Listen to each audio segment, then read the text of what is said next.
नमस्कार, मनी गुरु की इस खास पेशकश में आप सभी का स्वागत है। मैं हूं स्वाति रायना। म्यूचुअल फंड में निवेश के दो तरीके, एक्टिव और पैसिव फंड। जहां एक तरफ एक्टिव फंड में फंड मैनेजर आपके फंड को मैनेज करते हैं, वहीं इंडेक्स यानी पैसिव फंड में फंड मैनेजर का कोई रोल नहीं होता और ऐसे फंड का प्रदर्शन उस इंडेक्स जैसा ही होता है। आज हम बताएंगे कैसे पता करें कि आपके लिए एक्टिव फंड सही है या फिर इंडेक्स फंड। और इसी पर चर्चा करने के लिए हमारे साथ दो खास एक्सपर्ट्स हैं, उनका परिचय करा देते हैं। Chetan Shenoy, head product Anand Rathi wealth, और Vikas Puri, head west zone complete circle consultants. Chetan और विकास, आप दोनों का बहुत स्वागत है मनी गुरु के आज के इस खास कार्यक्रम में। एक्टिव या फिर पैसिव फंड, इस पर काफी चर्चा चलती आ रही है। मैं चेतन आपसे पहले समझना चाहती हूँ, जो पूरा एक्टिव फंड का जो पूरा लैंडस्केप है वो फिलहाल क्या डेटा बताता है? एक्टिव फंड का प्रदर्शन या फिर एक्टिव फंड का जो पिछले कुछ समय का रिटर्न है उस लिहाज से कैसा है ये? स्वाति जी, नमस्कार और बहुत बहुत शुक्रिया। ये बहुत ही एक इंटरेस्टिंग सा टॉपिक है जिसकी जानकारी होना बहुत जरूरी है, क्योंकि इंडेक्स फंड्स जो है आजकल बहुत पॉपुलर हो गए हैं और इंडेक्स फंड में इन्वेस्टमेंट्स भी बहुत सारे आने लगे हैं। तो इस माहौल में आप देखने जाओ तो आज के दिन पे जो एक्टिवली मैनेज फंड्स हैं, जो इंडेक्स को बीट करने की कोशिश करते हैं। हालांकि लगभग 500 फंड्स हैं, बट अगर आप थीमेटिक फंड्स को निकाल दें, जो सेक्टर फंड्स होते हैं या इंफ्रास्ट्रक्चर फंड्स होते हैं या इंफ्रास्ट्रक्चर फंड्स होते हैं या बैलेंस फंड होते हैं, उनको निकाल दें तो 2023 में लगभग 213 एक्टिवली मैनेज फंड्स हैं। अब वो 213 में से 2023 जो है 2023 जो है बहुत ही अच्छा साल रहा है एक्टिवली मैनेज फंड्स के लिए। उनमें से 168 funds 198 funds which is almost 90% plus of the funds ने इंडेक्स को बीट किया हुआ है, निफ्टी 50 को बीट किया हुआ है। और निफ्टी 50 को कितने से बीट किया हुआ है? लगभग 11% से बीट किया हुआ है। तो ये जो है ये पिछले साल का बात कर रहा हूं मैं। आप अगर लंबे पिछले 5 साल के अगर देखने जाएं तो लगभग 65-70% of the schemes have beaten the index and on an average 4 से 5% से बीट की हुई है।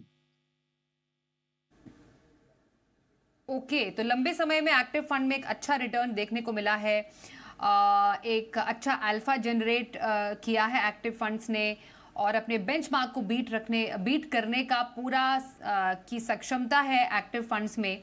मैं थोड़ा सा अब विकास आपसे भी जानना चाहती हूँ। कई बार निवेशकों में कंफ्यूजन हो जाता है, हम कौन से फंड्स की बात कर रहे हैं? हम तो जानते हैं म्यूचुअल फंड क्या है, ये एक्टिव फंड, ये पैसिव फंड या फिर इंडेक्स फंड क्या है?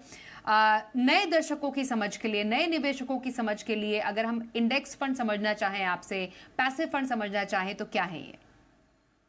धन्यवाद स्वाति। नए निवेशकों के लिए, जैसे अगर हम इंडेक्स फंड की बात करते हैं तो पहले हम लेते हैं एक एग्जांपल के तौर पे निफ्टी 50 इंडेक्स, विच मींस कि अगर जो हमारा निफ्टी है उसका जो कंपोनेंट्स है वो 50 कंपनीज है, टॉप की 50 कंपनीज मार्केट कैपिटलाइजेशन के हिसाब से। अब वो 50 कंपनीज जो है, फंड मैनेजर क्या करेंगे, उन्हीं 50 कंपनीज का जो प्रोपोर्शन में वो मार्केट में इस समय ट्रेड कर रही है, उसी प्रोपोर्शन में वो एक फंड क्रिएट कर देंगे 50 कंपनीज का, which will call Nifty 50 index fund. So basically जो बास्केट ऑफ स्टॉक्स है, जो निफ्टी की बास्केट है, उसी को ही अगर रेप्लिकेट या मिरर करके म्यूचुअल फंड रूप से, एटीएफ रूप से आता है, that is called index fund. Now fund manager इसमें क्या करते हैं, खुद से तय नहीं करते कि मैं कितना इन्फोसिस या कितना एसबीआई या कितना एचडीएफसी लूंगा।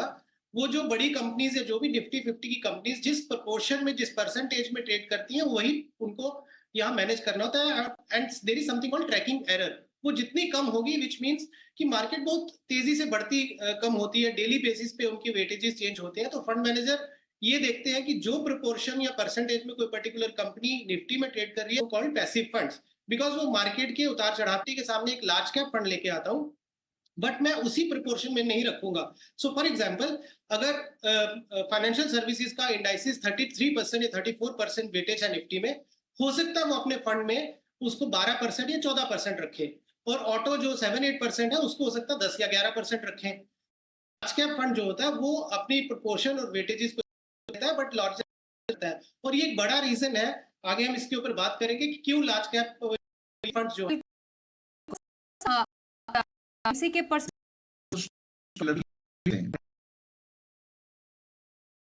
की जरूरत,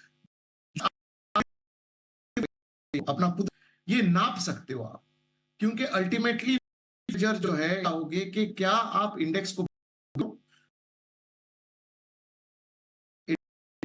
तो और आपको एक दिशा पता लग जाए। बट आज के दिन पे क्या हुआ है कि पॉपुलर नेम है वॉरेन, उन्होंने एक स्टेटमेंट पास किया हुआ था काफी समय पहले, मुझे भी याद ये आपके लिए सबसे बेस्ट जो है वो इंडेक्स फंड खरीदना है, और वैनगार्ड जैसे कई सारी पॉपुलर कंपनियां हैं जो सिर्फ इंडेक्स फंड्स करते हैं। तो जो पॉपुलैरिटी है वेस्टर्न वर्ल्ड में वो इंडेक्स फंड्स का है।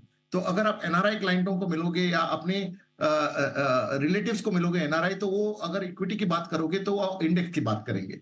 तो जो पॉपुलैरिटी स्वाति जी जो है वो वेस्टर्न वर्ल्ड से आया हुआ है इंडिया में, लेकिन इंडिया में इंडेक्स फंड्स अभी बहुत ही अर्ली स्टेजेस में है। जैसे मैंने बताया, इंडेक्स लार्जली क्रिएट किए गए थे इसलिए कि आप नाप सको कि आपका परफॉर्मेंस इंडेक्स से बेहतर है कि नहीं, इसलिए नहीं ताकि एक इन्वेस्टमेंट यूनिवर्स बन जाए। अभी it is in a very early growth stage. Okay, तो जैसा चेतन बता रहे हैं कि भारत में कुछ शुरुआती दौर में इंडेक्स फंड्स हैं। कुछ अगर इनकी खूबियों के बारे में समझे हम, क्योंकि यूजुअली इंडेक्स फंड को कम लागत से जोड़ा जाता है कि इनकी एक्सपेंस रेशो कम है, फंड मैनेजर का कम रोल है, टोटल एक्सपेंस रेशो कम होने के चलते ये थोड़े सस्ते पड़ते हैं। मैं विकास इस पर आपसे समझूं तो क्या एक निवेशक के लिए फायदा है एक इंडेक्स फंड में निवेश करने का? ट्रैकिंग एरर का आपने जिक्र किया, वो कैसे काम करता है एक इंडेक्स फंड में? तो ये कुछ एक दो जो खूबियां हैं उनको थोड़ा सा अगर आप क्रिस्पली इलैबोरेट करें। जी स्वाति कैसा है कि सबसे पहले इंडेक्स फंड जो है वो एक्टिव या मतलब जो शॉर्ट टर्म या मीडियम टर्म वाले इन्वेस्टर्स हैं, मुझे लगता है कि वो उनके लिए उतना बेहतर नहीं रहेगा। ये मेनली लॉन्ग टर्म इन्वेस्टर्स के लिए है। सो होता क्या है कि बेसिकली एक इंडेक्स फंड क्या है, वो आपकी कंट्री की भी दशा को दर्शाता है कि आपकी जो टॉप की 50 कंपनीज हैं, वो मेजरली देखा जाएगा तो 70-80% जो कंट्री की ग्रोथ है उसको वो रेप्लिकेट करती हैं। और अगले 5 साल या 10 साल या 15 साल में किस तरीके से एक कंट्री में एक ट्रेंड चेंज होता है, एक इंडस्ट्री चेंज होती है, और किस तरीके से कुछ कंपनीज जो होती हैं वो टॉप की 50 कंपनीज या टॉप की 10 कंपनीज को रिप्लेस करती हैं। सो कैसे ऐसे निवेशक जो चाहते हैं कि 15 से 20 साल उनका टाइम होराइजन है, तो उनके लिए ये बहुत अच्छा सूटेबल प्रोडक्ट है। बिकॉज जैसे मैंने बोला कि ट्रैकिंग एरर का मतलब हो गया कि फंड मैनेजर जिस तरीके से निफ्टी के कॉन्स्टिट्यूएंट्स हैं या मिड कैप के कॉन्स्टिट्यूएंट्स हैं उनको ही वो रेप्लिकेट करेंगे। और जो कंट्री की इकोनॉमिक डेवलपमेंट या इकोनॉमिक ग्रोथ है, किसी सेक्टर की ग्रोथ है और किसी कंपनी की ग्रोथ है जो कि उस इंडेक्स का हिस्सा है, तो उसकी ग्रोथ को ये फंड जो इन्वेस्टर्स है वो उसका एक्सपीरियंस लेते हैं कि हाँ उसके साथ हमारा पोर्टफोलियो बढ़ रहा है। और क्योंकि जैसा आपने खुद ही बोला कि कॉस्ट इसकी बहुत कम होती है, बिकॉज एक्टिवली कुछ मैनेज नहीं करना, खाली उसको आपको रेप्लिकेट करना है, तो लो कॉस्ट की वजह से जब आप 10 से 15 साल इन फंड्स को रखते हैं तो अगर 0.5% भी कॉस्ट बचती है तो एक बहुत बड़ा डिफरेंस आता है। बिकॉज कंपाउंडिंग का है वो कंपाउंडिंग इफेक्ट है। तो इसलिए मैं ये बोलना चाहूंगा वो निवेशक जो बहुत लंबे समय तक पैसा रखना चाहते हैं उनको एक इंडेक्स की बास्केट बाय कर लेनी चाहिए या इंडेक्स फंड ले लेना चाहिए। और जिनका कोई टेक्निकल कॉल है, तो जिनको हम एक स्वाति मैं और एक्सप्लेन करना चाहूंगा कि हम जनरली इन्वेस्टर्स ये अब कंफ्यूज होंगे कि हम ले कि या फिर एक्टिव फंड्स लें या पैसिव फंड्स लें।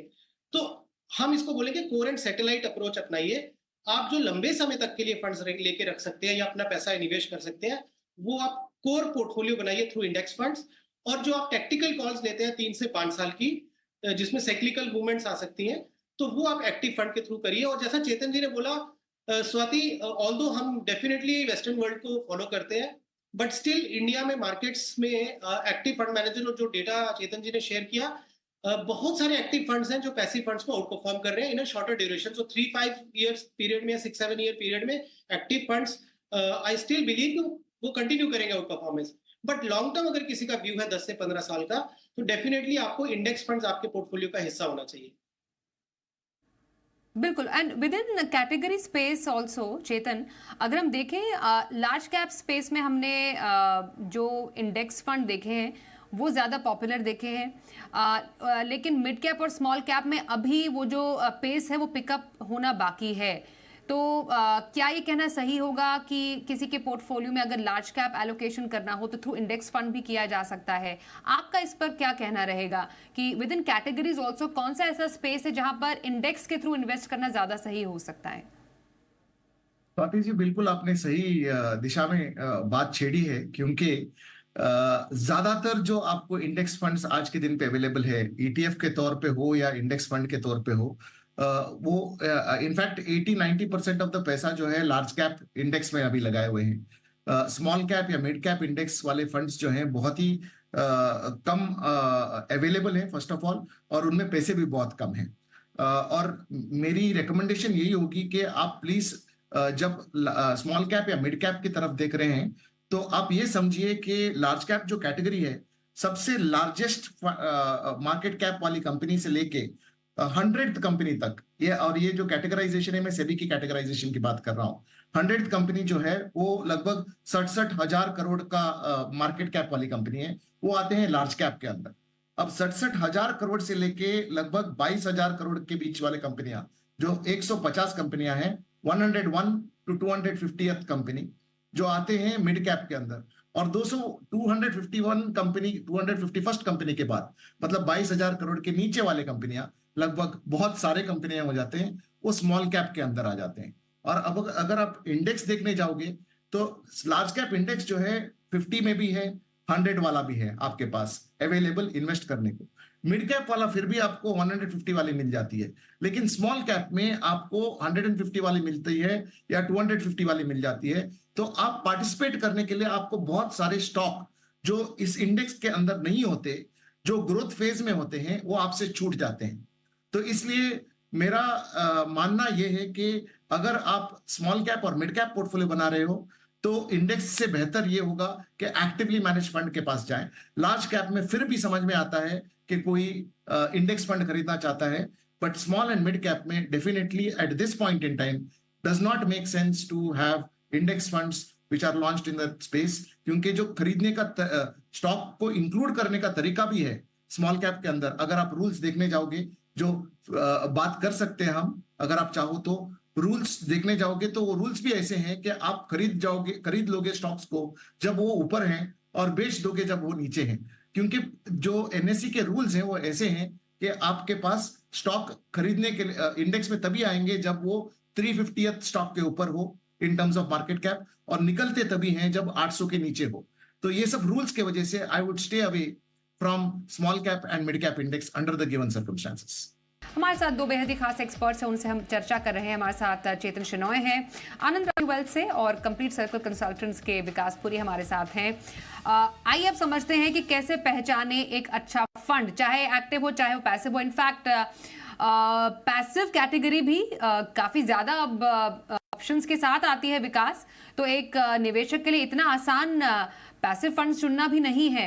यूजुअली कहा जाता है कि एक नया निवेशक इंडेक्स फंड में निवेश से शुरुआत कर सकता है, पर एक अच्छा इंडेक्स फंड कैसे चुना जाए? जी, सबसे पहले स्वाति, जो पोर्टफोलियो एलोकेशन और रिस्क एपिटाइट के हिसाब से हम जब एक पोर्टफोलियो को डिजाइन करते हैं, तो जिसमें हो गया कि आपकी लार्ज कैप एलोकेशन कितनी होनी चाहिए, मिड कैप कितनी होनी चाहिए, स्मॉल कैप कितनी होनी चाहिए।